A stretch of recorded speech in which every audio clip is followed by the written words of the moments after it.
अस्सलाम वालेकुम स्टूडेंट्स। तो बच्चों, हमने अप्लाइड फिज़िक्स का कोर्स स्टार्ट किया हुआ है, जिसमें हमने चैप्टर नंबर 1 को लास्ट लेक्चर में डिस्कस किया था। चैप्टर नंबर 1 जो हमारा था Coulomb's law and the electric forces, वो हमने डिस्कस किया था। आज बच्चों हम अपना स्टार्ट करेंगे चैप्टर नंबर 2, जिसका नाम है इलेक्ट्रिक फील्ड। इलेक्ट्रिक फील्ड को स्टार्ट करने से पहले मैं आपको लास्ट लेक्चर रिवाइज करवा देती हूँ कि हमने उस लेक्चर में क्या क्या चीज़ें डिस्कस की थी। हमने लास्ट लेक्चर जो हमने लिया था उसमें हमने देखा था कि चार्ज हमारे पास क्या होता है। ठीक है, चार्ज के बारे में मैंने आपको बताया था। प्रॉपर्टीज़ ऑफ चार्जेस मैंने डिस्कस की थी आपके साथ, और प्रॉपर्टीज़ ऑफ चार्जेस के बाद मैंने आपको चार्ज का बताया था कि ये हमारे पास दो तरह का होता है। पॉजिटिव चार्ज भी होता है हमारे पास, नेगेटिव चार्ज भी होता है हमारे पास। और उसके बाद हमने स्टडी किया था पॉइंट चार्ज को, कि ऐसा चार्ज जिसका ज़ीरो डायमेंशन हो, एरिया ना रखे, वॉल्यूम ना हो उसको हम नाम देते हैं पॉइंट चार्ज का।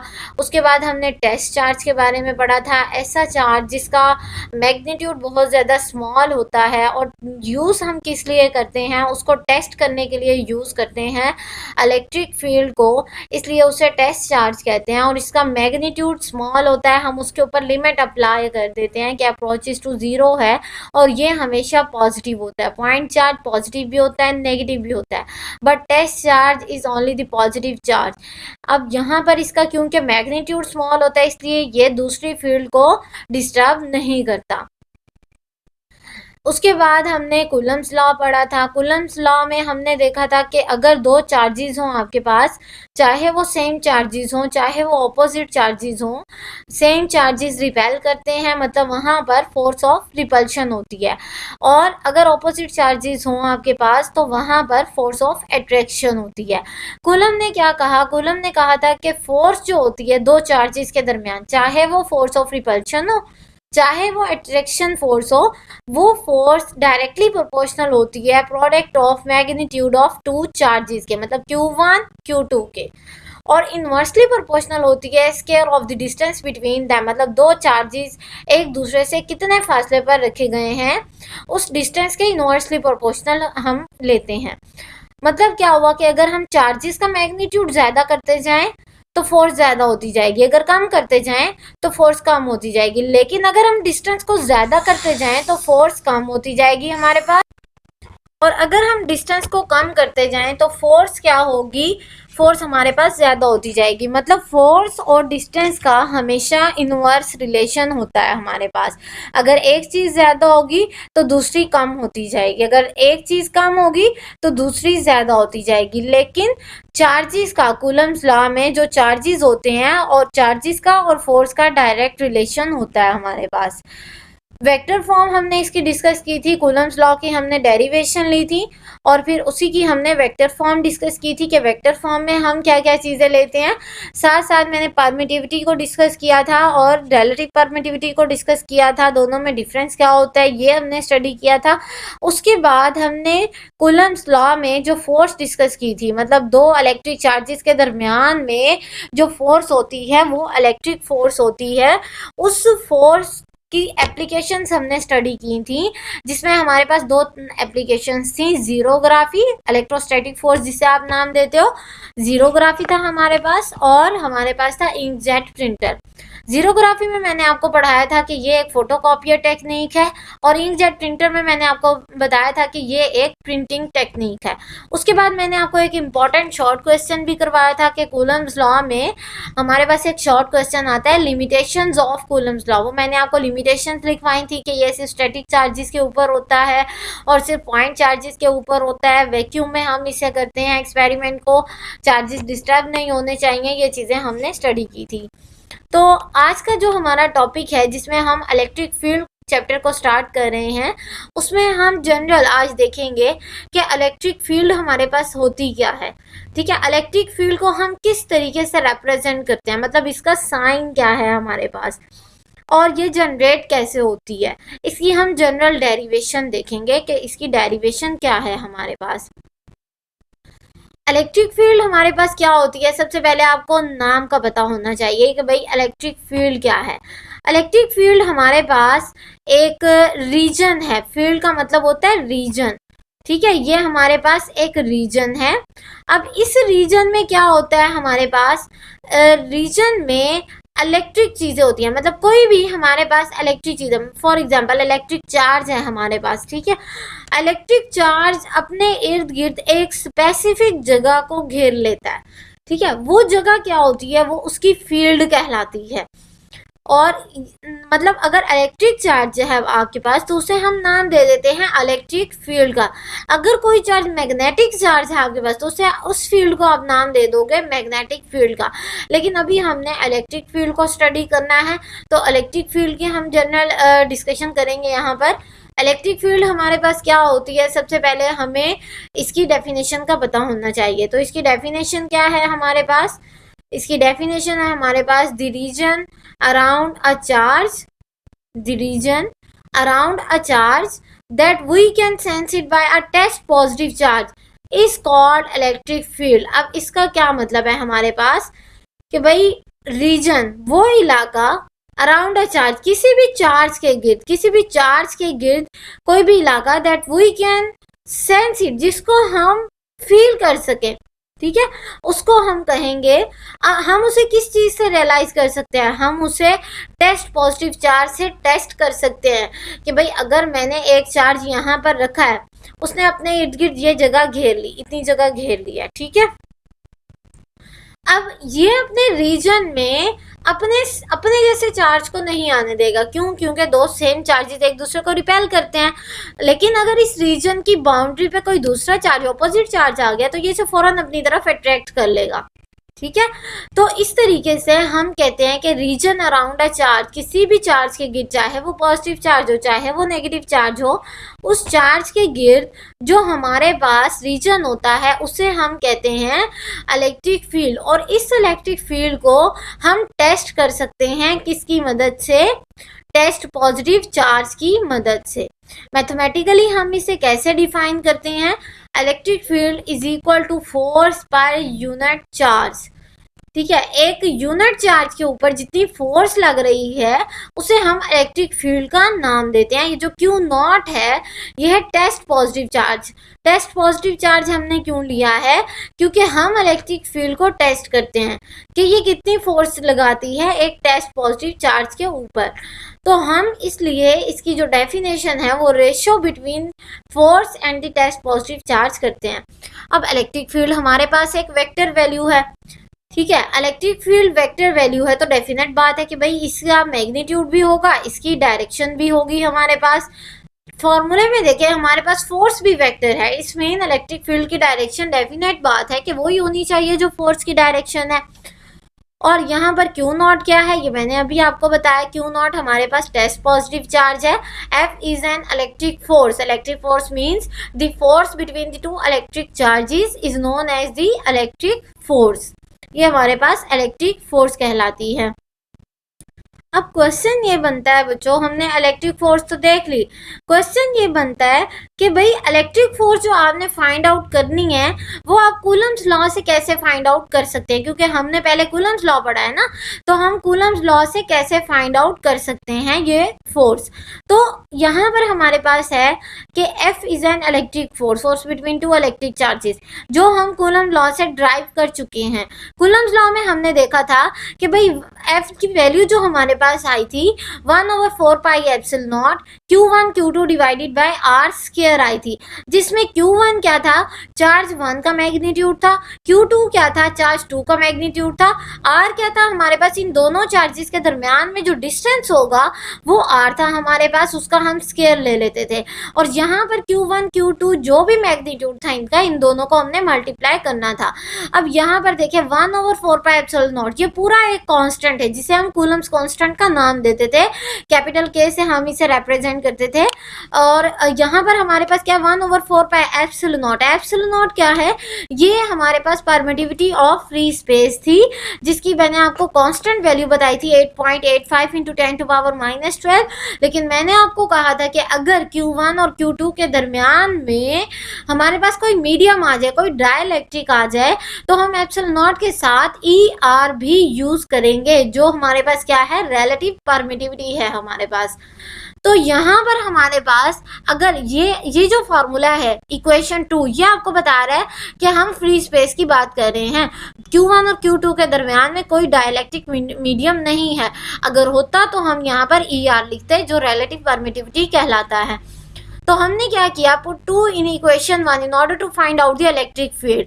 मतलब हमने कूलम फोर्स को यूज करते हुए इलेक्ट्रिक फील्ड की वैल्यू फाइंड आउट करनी है। तो आप इक्वेशन 1 में देखें, इलेक्ट्रिक फील्ड की मैथमेटिकल डेफिनेशन मैंने आपको ये लिखवाई है, E is equal to F by Q not, ठीक है, force per unit test positive charge. तो एफ की वैल्यू तो है यहाँ पर, तो हमने एफ की वैल्यू ड्राइव भी की हुई है कूलम फोर्स से, तो एफ की वैल्यू को हम यहाँ पर पुट कर देते हैं इसके अंदर, एफ इक्वेशन 1 के अंदर। तो यहाँ पर देखें नेक्स्ट इक्वेशन 3 में कि इलेक्ट्रिक फील्ड की जो वैल्यू है वो हमारे पास आई है 1/4 pi epsilon nought Q1 Q2 divided by R square divided by Q not. अब ये Q नॉट कहाँ से आया, ये वाला Q नॉट है, टेस्ट पॉजिटिव चार्ज है। और ये जो फोर्स है हमारे पास, इसकी जगह पर मैंने इसकी पूरी वैल्यू लिख दी है, जो हमने कहाँ से ली थी, जो हमने कूलम्स लॉ से ड्राइव की थी, कूलम फोर्स है हमारे पास। ठीक हो गया बच्चों। तो यहाँ पर अब हम कुछ अप्रोक्सीमेशंस लगाएंगे, ठीक है। अप्रोक्सीमेशंस हम क्यों लगाएंगे, ताकि हम इस टेस्ट पॉजिटिव चार्ज को कंपेयर कर सकें किसके साथ, हम फोर्स में मौजूद दो चार्जेस हैं हमारे पास Q1 Q2, इसमें से किसी एक चार्ज के साथ हम इस टेस्ट पॉजिटिव चार्ज को कंपेयर कर सकें। तो हमने क्या किया, अप्रोक्सीमेशंस लगाते हैं हम कि Q1, यहाँ पर जो Q1 है Q2 इसके ऊपर लगाते हैं approximations. Q1 is equal to Q, Q2 is equal to Q not. अब ये ज़रूरी नहीं है बच्चों कि आप Q1 को Q का ही नाम दें, आप Q1 को Q नॉट भी कह सकते हो, Q2 को आप Q नॉट ना कहो, Q कह दो, ठीक है, इससे कोई फर्क नहीं पड़ेगा। इनकी जगह आप चेंज कर दें, Q1 को Q नॉट कह दें, Q2 को Q कह दें, नो इशू, ठीक है। आप इसमें पुट करें, वैल्यू फिर भी सेम आएगी, डेरिवेशन का जो रिजल्ट है हमारे पास वो फिर भी सेम आएगा। तो यहाँ पर देखें E is equal to 1/4 pi epsilon not, constant की वैल्यू है, ये हमारे पास एज इट इज ही रहेगी। और Q1 की जगह हमने यहाँ पर देखा Q की अप्रोक्सीमेशन यूज की है, तो Q1 की जगह Q आ गया। Q2 के लिए हमने यूज किया है Q नॉट, तो यहाँ पर Q नॉट आ गया, डिवाइडेड बाय R स्क्वायर मैं डिनोमिनेटर में ले गई हूँ, R स्क्वायर आ गया हमारे पास। और ये वाला Q नॉट जो ऑलरेडी डिनोमिनेटर में था, ये हमारे पास एज इट इज है। अब यहाँ पर देखिए Q नॉट से कैंसिल आउट हो रहा है, तो ये दोनों एक दूसरे से कैंसिल आउट हो गए। अब हमारे पास क्या बचा, E is equal to 1/4 pi epsilon not Q by R square. ये हमारे पास जनरल वैल्यू बन गई किसकी, इलेक्ट्रिक फील्ड की। अब इसी तरीके से हम इसकी फर्दर डेरिवेशन कर लेते हैं कि इलेक्ट्रिक फील्ड की फर्दर कैलकुलेशंस हमारे पास क्या आएंगी। ओके बच्चों, ये हमने डेरिवेशन कर ली। अब हमारे पास नेक्स्ट जो है, हमारे पास लास्ट इक्वेशन में क्या बचा था, electric field is equal to 1/4 pi epsilon not Q by R square. ये हमने लास्ट इक्वेशन लास्ट वाली स्लाइड से ड्राइव कर ली थी। अब हमारे पास क्या है कि अगर मैं इसे वेक्टर फॉर्म में लिखना चाहती हूँ, क्योंकि इलेक्ट्रिक फील्ड डेफिनेट बात है कि भाई वेक्टर ही है, अगर ये वेक्टर है तो मुझे इसकी डायरेक्शन को स्पेसिफाई करना चाहिए कि भाई इसकी डायरेक्शन क्या है। तो यूनिट वेक्टर एक ऐसा वेक्टर होता है, ये जो मैंने R हैट रिप्रेजेंट किया हुआ है यहाँ पर, यूनिट वेक्टर हमारे पास एक ऐसा वेक्टर होता है जो हमें बताता है डायरेक्शन के बारे में, किसी भी वेक्टर की डायरेक्शन के बारे में, और इसका जो अपना मैग्नीट्यूड होता है वो बहुत ज्यादा कम होता है, स्मॉल होता है, 1 होता है हमारे पास इसका मैग्नीट्यूड। इसीलिए हम इसे यूनिट वेक्टर का नाम देते हैं, बिकॉज यूनिट मीन 1। तो electric field is equal to 1/4 pi epsilon not Q by R square. ये जो हमारे पास यूनिट वेक्टर है, R यूनिट वेक्टर, ये जो यूनिट वेक्टर है इसकी जो मैथमेटिकल डेफिनेशन होती है हमारे पास वो होती है वेक्टर ओवर इट्स मैग्नीट्यूड। तो R unit vector is equal to R vector divided by R। ये वाला जो हमारे पास फॉर्मूला है ये मैंने पुट कर दिया इस यूनिट वेक्टर के अंदर, वेक्टर ओवर इट्स मैग्नीट्यूड। अब देखें ये जो R स्क्वायर ऑलरेडी था, अब ये एक R हमारे पास और आ गया, इनको मल्टीप्लाई करते हैं, ये हमारे पास बन जाएगा R cube, 1/4 pi epsilon not Q by R cube. और ये वाला वेक्टर जो था ये एज इट इज ही रहेगा। ये देखें इस इक्वेशन में Q R vector as it is, just ये दो आपस में मल्टीप्लाई हो गए हैं और हमें आर क्यूब मिल गया है। अब ये वाली जो इक्वेशन है, इक्वेशन 5, यह आपकी जनरल डेरिवेशन है इलेक्ट्रिक फील्ड की, और equation 8 is the general derivation of electric field also, but in vector form. जब हम यूनिट वेक्टर को यूज करते हैं तब आपकी ये जनरल डेरिवेशन है, ये विदाउट यूनिट वेक्टर है आपके पास।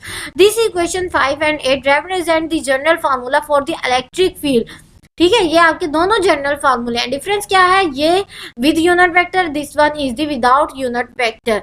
अब हमारे पास क्या होता है कि भाई हमारे पास एक जो चार्ज होता है उसको मैंने आपको पहले पढ़ाया था कि भाई दो हमारे पास चार्ज होते हैं, एक टेस्ट पॉजिटिव चार्ज होता है और एक हमारे पास होता है, अब एक और चार्ज है हमारे पास जिसे हम सोर्स चार्ज का नाम देते हैं।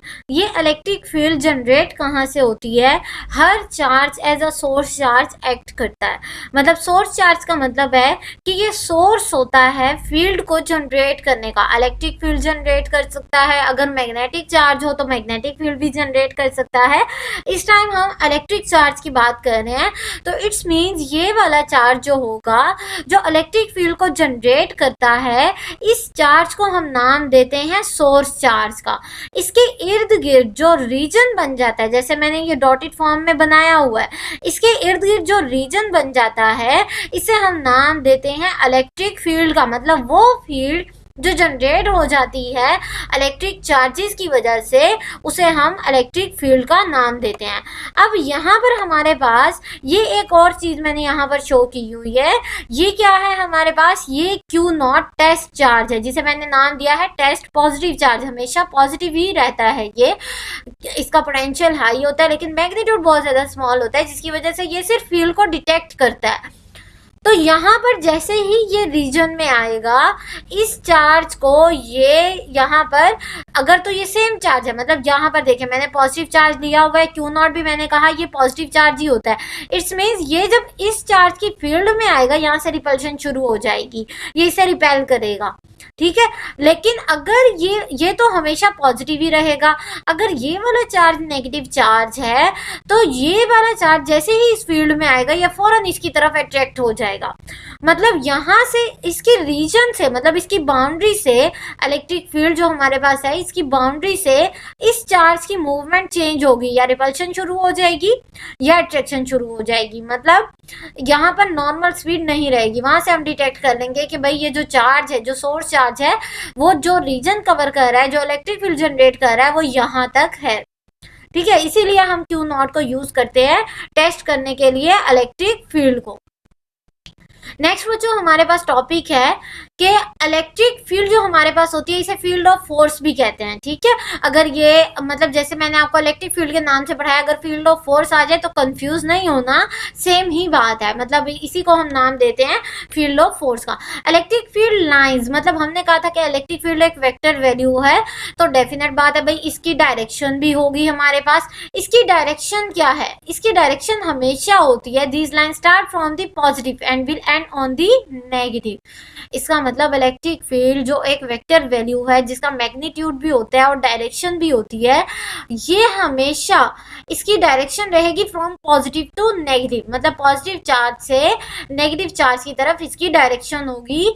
और स्टार्ट कहाँ से होगी, ये हमेशा ओरिजिनेट होगी पॉजिटिव चार्ज से। खत्म कहाँ पर होती है ये फील्ड, ये नेगेटिव चार्ज पर जाकर खत्म होती है। मतलब पॉजिटिव से नेगेटिव की तरफ ओरिजिनेट पॉजिटिव चार्ज से होगी और एंड किस पे होगी, नेगेटिव चार्ज के ऊपर। फील्ड लाइंस जहां पर एक दूसरे के करीब करीब हों, closer to each other, shows the strong field strength. इसका मतलब है कि वहां पर फील्ड स्ट्रेंथ बहुत ज़्यादा स्ट्रॉन्ग है। मैं अभी आपको डायग्राम से ये समझाती हूँ। लेकिन जहां पर फील्ड लाइंस एक दूसरे से बहुत ज़्यादा दूर दूर हों, तो फिर हम वहां पर क्या कहेंगे कि फील्ड लाइंस वहां पर वीकर हैं। ठीक है, फील्ड लाइन वहां पर मौजूद है, लेकिन ज्यादा गैप की वजह से वहां पर फील्ड स्ट्रेंथ बहुत ज्यादा कम है। ठीक है, वहां पर जो चार्ज होगा, जो टेस्ट पॉजिटिव चार्ज होगा, वो फील्ड को डिटेक्ट करेगा बट लेस फील्ड डिटेक्ट करेगा। ठीक है, field lines for positive and negative charges shown. आप देखिए यहाँ पर ये आपका शॉर्ट क्वेश्चन बनता होता है कि draw the field line for the positive and the negative charge individually, और नेक्स्ट में मैं आपको कंबाइन करके भी बताऊंगी कि कंबाइन करके फील्ड लाइंस कैसे हो जाती हैं। सबसे पहले हम इंडिविजुअली को देखते हैं कि अलग अलग चार्जेस की फील्ड लाइंस कैसे होगी। पॉजिटिव से हमने कहा था फील्ड लाइंस हमेशा ओरिजिनेट होती हैं, तो यहाँ पर देखें ये मैंने एक प्लस क्यू लिया हुआ है, ये पॉजिटिव क्यू चार्ज है, प्लस चार्ज है, तो हमने कहा था पॉजिटिव से ओरिजिनेट होंगी, तो इनकी डायरेक्शन हमेशा बाहर की तरफ आएगी। यहाँ पर देखें एरो सारे मैंने बाहर की तरफ लगाए हुए हैं। ठीक है, ये एरो बाहर की तरफ आ गए। अब यहाँ पर देखें ये जो एरो हैं चार्ज के नजदीक, ये एरो एक दूसरे के करीब करीब हैं। यहाँ पर देखें ये एक दूसरे के करीब करीब हैं, लेकिन जैसे ही मैं इन एरो को बड़ा करती जाऊँ, मतलब दूर लेती जाऊँ, ये एरो मैं यहाँ तक ले आई हूँ, ये भी यहाँ तक ले आई हूँ, ये भी यहाँ तक ले आई हूँ, दूर दूर लेते जाए हम इसे, तो क्या होता जाएगा, यही फील्ड जो होगी, जो यहाँ पर एक दूसरे के मतलब लाइन्स करीब करीब है, ये दूर दूर होती जाएंगी। ठीक है, इनका गैप नजदीक जब होंगी इनका गैप कम होगा, जैसे इनको बड़ा करते जाएं ये गैप ज्यादा होता जाएगा। ये जो गैप ज्यादा हो, जैसे आपको यहाँ पर भी नजर आ रहा है कि भाई यहाँ से तो ये नजदीक नजदीक है, एरो वाली साइड देखें यहाँ से गैप ज्यादा हो गया है। जैसे ही गैप ज्यादा हुआ इसका मतलब है कि फील्ड की जो स्ट्रेंथ है वो वीक हो गई है इन पॉइंट्स पर। इसलिए हम कहते हैं कि चार्ज के नजदीक हमेशा फील्ड, इलेक्ट्रिक फील्ड ज्यादा होती है। चार्ज से आप जितना दूर जाते जाओगे इलेक्ट्रिक फील्ड कम होती जाएगी, या हम कहते हैं कि फील्ड की जो स्ट्रेंथ है वो चार्ज के नजदीक मतलब सोर्स के नजदीक हमेशा ज्यादा होती है। इसकी एग्जांपल आप ऐसे ले सकते हैं, जैसे एक बल्ब आपने ग्लो किया है, ठीक है, उसको ऑन किया बल्ब को, तो उसकी रोशनी उसी जगह पर ही ज्यादा होगी। जैसे जैसे हम दूर जाते जाएंगे उससे उसकी रोशनी कम होती जाती है। सेम उसको आप रिजेंबल कर सकते हैं इस एग्जांपल को इस चार्ज के साथ कि भाई हमने एक चार्ज लिया हुआ है, अब ये जो चार्ज है हमारे पास यहाँ पर ये यहाँ से इसकी नज़दीक नज़दीक है, मतलब हम चार्ज के नज़दीक हैं तो फील्ड स्ट्रेंथ बहुत ज़्यादा स्ट्रांग है, लेकिन जैसे चार्ज से दूर जाते जाएंगे फील्ड स्ट्रेंथ कम होती जाएगी, वीक होती जाएगी, और फील्ड लाइंस पॉजिटिव चार्ज से हमेशा बाहर की तरफ होती हैं, आउटवर्ड होती हैं। क्यों? क्योंकि यहाँ से फील्ड ओरिजिनेट होती है। नेक्स्ट हम देखते हैं नेगेटिव चार्ज को। नेगेटिव चार्ज में हमारे पास क्या है कि भाई नेगेटिव चार्ज में हमेशा फील्ड लाइंस इनवर्ड होती हैं। ये देखें इनवर्ड है फील्ड लाइंस। क्यों? क्योंकि यहाँ पर फील्ड लाइंस यहाँ से ओरिजिनेट होती हैं पॉजिटिव से और नेगेटिव पर ख़त्म होती हैं, एंड होती हैं, इसीलिए यहाँ से ओरिजिनेट होकर इनकी डायरेक्शन नेगेटिव की तरफ होती है, पॉजिटिव से नेगेटिव की तरफ। नेगेटिव में अगर इंडिविजुअली आपने शो करना हो, क्वेश्चन आ जाए कि इंडिविजुअली नेगेटिव चार्ज की फील्ड को ड्रॉ करें, तो आपने इनवर्ड शो करना है इन्हें। ये हमारे पास इनवर्ड आ गई हैं, ठीक है, ये हमारे पास इनवर्ड फील्ड लाइन्स शो हो रही है। इनवर्ड फील्ड लाइन्स में भी आप देखें चार्ज के करीब करीब जो फील्ड है, मतलब जो एरो वाली साइड है यहाँ पर इनवर्स हो गया है इस केस का, तो यहाँ पर जो एरो वाली साइड है ये एक दूसरे के बहुत ज्यादा करीब करीब है। इसका मतलब यहाँ पे फील्ड स्ट्रेंथ बहुत ज्यादा है, लेकिन अगर हम दूर जाते जाएंगे तो फील्ड स्ट्रेंथ हमारे पास कम होती जाएगी, वीक होती जाएगी। तो इसीलिए हम कहते हैं कि भाई जब हम चार्ज के नज़दीक होंगे या जब हम बल्ब के नज़दीक होंगे तो लाइट ज़्यादा होगी, दूर जाते जाएंगे तो लाइट कम होती जाएगी।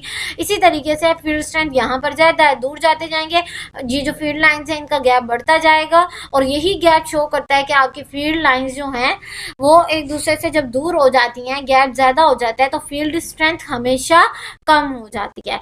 अब हम कलेक्टिवली शो करते हैं कि भाई यहाँ से देखें, अब फील्ड लाइंस फॉर बहुत पॉजिटिव एंटी नेगेटिव चार्ज हमने इंडिविजुअली तो शो कर लिया कि भाई पॉजिटिव चार्ज से ओरिजिनेट होती हैं, आउटवर्ड होंगी, नेगेटिव चार्ज पे एंड होती हैं, तो ये इनवर्ड होगी। लेकिन यहाँ पर हमारे पास क्या है, अगर पॉजिटिव और नेगेटिव चार्ज दोनों आ जाए तो इसके लिए कैसे ड्रॉ करेंगे? इसके लिए आप इस तरह की, जैसे ये मैंने पैटर्न ड्रॉ किया हुआ है, इस तरह आप ड्रॉ करेंगे। पॉजिटिव चार्ज से फील्ड लाइंस बाहर की तरफ होती हैं, ठीक है, और नेगेटिव चार्ज से फील्ड लाइंस इनवर्ड होती हैं, जैसे मैंने पीछे आपको बताया। लेकिन दरमियान में क्या होगा, दरमियान में तो मैंने आपको कहा था पॉजिटिव से नेगेटिव की तरफ होती है। तो यहाँ पर देखें ये तो पॉजिटिव से नेगेटिव की तरफ, मतलब ये दो चार्जेस हैं, इनके दरमियान में तो ऑपोजिट चार्जेस हैं, फोर्स ऑफ अट्रैक्शन मैक्सिमम होगी, इसलिए ये स्ट्रेट लाइन हमने शो की हुई है। अब यहाँ पर जो इसके नज़दीक हैं ये वाली लाइंस, सेकंड वाली लाइंस, ये भी नज़दीक नज़दीक हैं, लेकिन जैसे हम दूर जा रहे हैं इनका गैप भी बढ़ता जा रहा है। ये देखें ये गैप अगर और मैं बनाती तो वो और ज़्यादा दूर होती।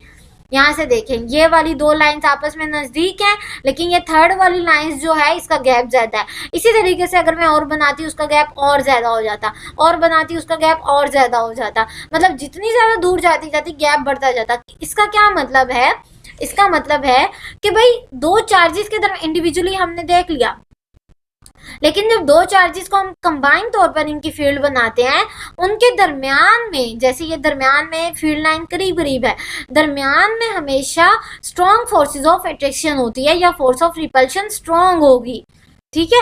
और लेकिन जैसे हम चार्ज से दूर जाते हैं, मतलब इनके दरमियान में अब नहीं है, हम इनके दरमियान में नहीं है, बल्कि इन ऊपर वाली साइड पर हम जा रहे हैं, तो ऊपर वाली साइड पर डेफिनेट बात है कि फोर्स जो इन चार्जेस की है, अट्रैक्शन है या चाहे रिपल्शन है, वो कम होती जाएगी।